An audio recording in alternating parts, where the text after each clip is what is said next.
kid today. It's Friday. We got a new project here in the shop. So this is a slab flattening table. This is for Dillons Woodworks, next town over. Basically what this does is it takes rough cut slabs, bigger lumber that you wouldn't be able to run through a planer. You can lay it on here, and then it's going to be a router that runs back and forth on rollers this way, and the router itself goes back and forth this way. This makes it able to flatten like a 4 foot by 8 foot slab essentially. A little bit smaller than that. The table itself is going to be 4 foot by 8 foot, but it'll be pretty close to that size, like a little over 3 feet, and then probably about 7 feet. Probably be about the size of the slab you could do on here, maybe a little more. I'm not sure. But yeah, he currently has one. It's all wood, made out of plywood and 2x and stuff like that. And it has a little bit of movement in it. And then with moisture, wood sucks up moisture, so expanding and contracting, and it's not perfect. And he can't move it. It's fixed. It's a fixed unit in one of his rooms in his shop. So he was looking for something that's going to be perfectly straight all the time. Moisture's not going to affect it. He wants to be able to move it in and out of the shop, because during the summer, I guess the process, I went over and watched him do one the other day, and the process makes a mess. There's just wood shavings going everywhere, and you're taking off a pretty serious amount of wood. So during the summer months, he wants to be able to bring this outside and put this on, some kind of dolly or whatever, so he can plane these slabs outside. And then in the winter months, he wants to be able to bring it inside, because like most of us, if we can work inside in the winter, we do. We don't exactly like the cold. Or don't choose to be in the cold if we don't have to. So this has to be able to be mobile. I suppose if you were just doing this and you're fixing it in one spot, you wouldn't particularly need to go this heavy. I'm using 4-inch channel on the sides, and then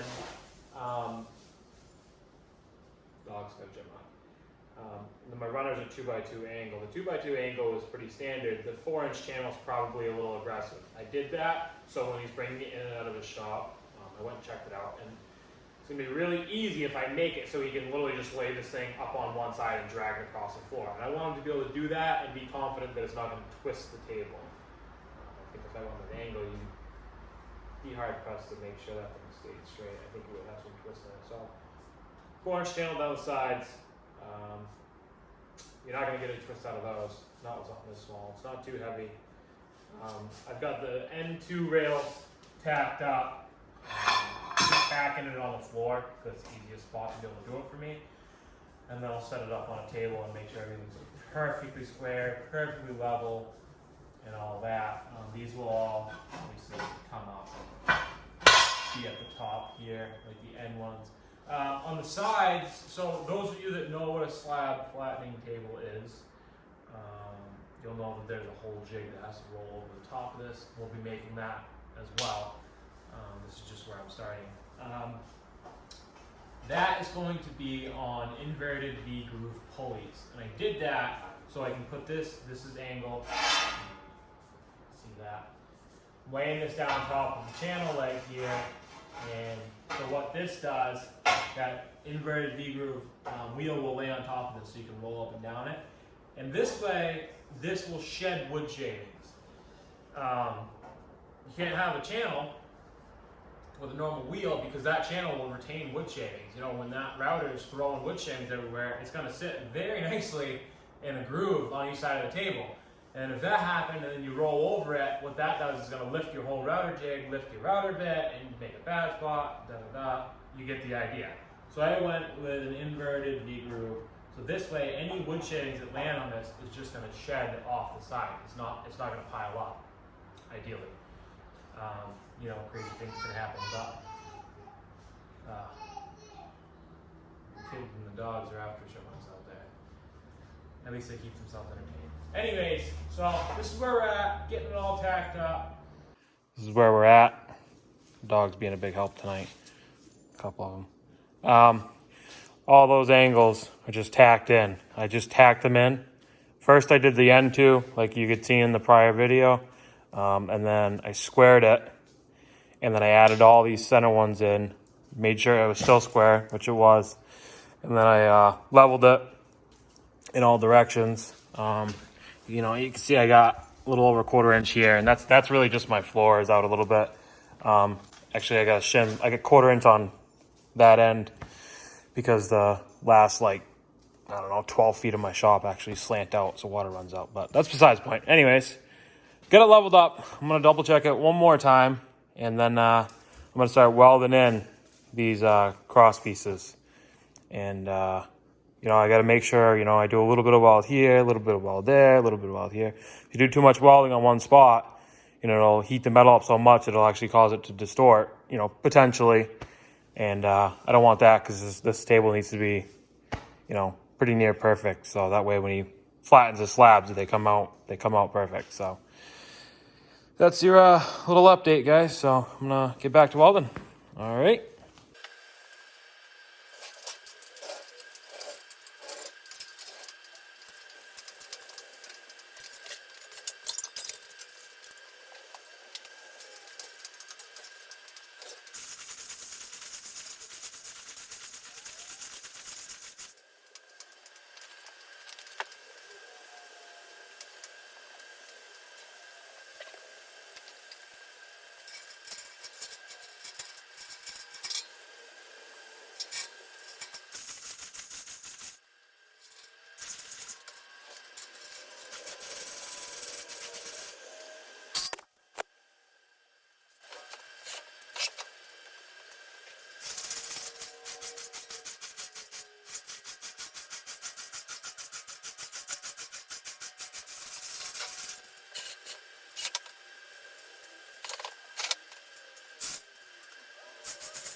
Okay guys, so I got this thing flipped over.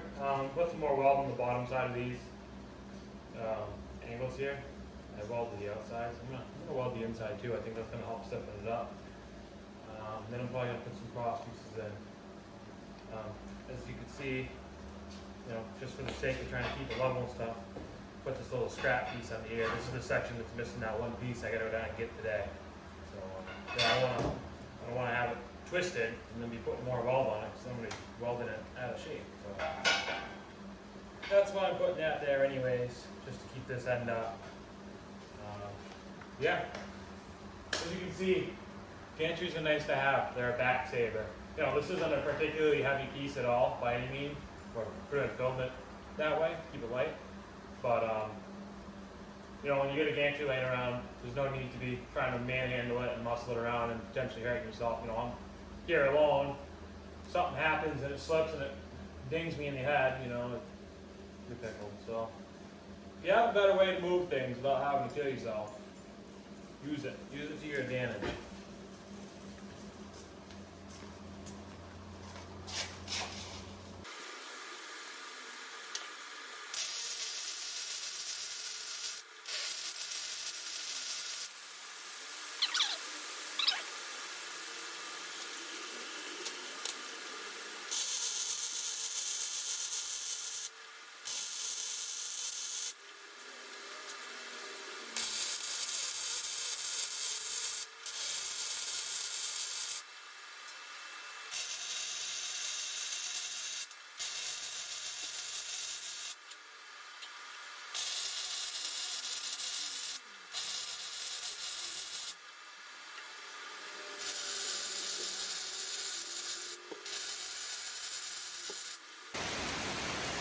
It is pouring. And it just got really hot all of a sudden. I'm sweating. I had to move y'all out of the doorway. Couldn't even hear anything with rain no more.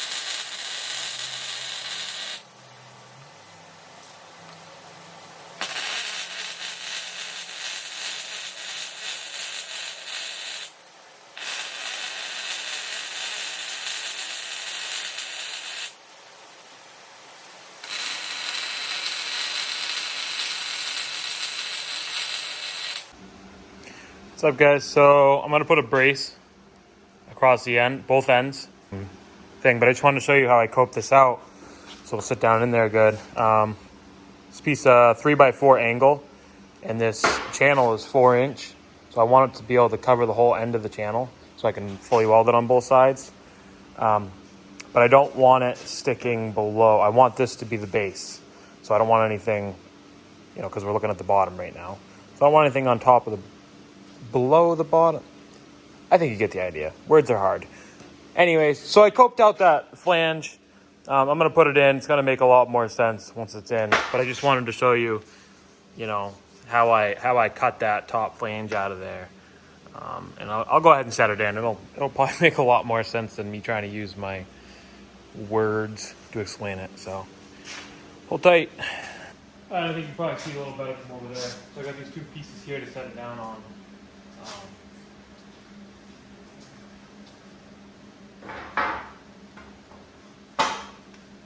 As you can see, because I coped out that top leg, it's going to sit nice and flush instead of sitting above it.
All right, guys, so I know I skipped over a few steps, but this is the final product on this slab flattening table.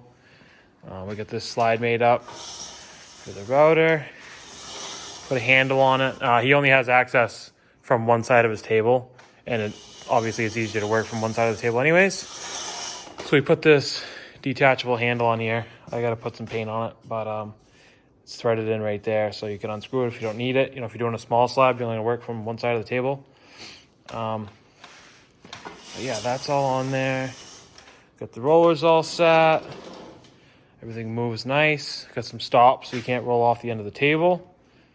It's all looking pretty good. He's set to come pick it up in the morning, so I'm sure I'll have some videos up of him using it pretty soon. That's it.